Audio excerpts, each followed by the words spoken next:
உள்ள விராலிமலை முருகன் டெம்பிளை பற்றி தான் இந்த வீடியோவில் பார்க்க போகிறோம். விராலிமலை முருகன் டெம்பிளை பற்றி பார்த்தீங்கன்னா, புனித நூல்களின்படி முருகப்பெருமானின் மரியாதைக்குரிய பக்தரான அருணகிரிநாதர் ஒரு தெய்வீக காட்சியை கண்டார். அங்கு கடவுள் அவரை விராலிமலை செல்லும்படி அறிவுறுத்தினார்.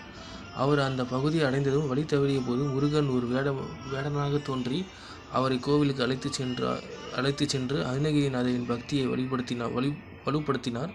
ஒரு ஆசீர்வாதமாக முருகன் அவருக்கு அஷ்ட சித்திகளை வழங்கி தெய்வீக வேலை பயன்படுத்தி புனிதமான ஓம் பிரணவ மந்திரத்தை அவர் நாக்கில் பொறித்தார். இந்த விராலிமலை கோயிலோட ஆர்கிடெக்சர் பார்த்திங்கன்னா, விநாயகர் சன்னதியிலிருந்து 207 படிகள் வழியாக நம்ம படிகள் வழியாகவோ அல்லது சாலை வழியாகவோ அடையலாம். அந்த கோவிலுக்கு மேலே பக்தர்கள் வழியில் இடும்பன் மற்றும் கடும்பன் சன்னதிகளை கடந்து செல்கிறார்கள்.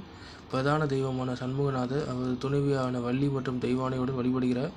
இந்த கோவில் சிவலிங்கம், விசாலாட்சி அம்மன், தட்சிணாமூர்த்தி, துர்க்கை அம்மன், கால பைரவர் மற்றும் நவகிரகங்கள் சன்னதியில் உள்ளன.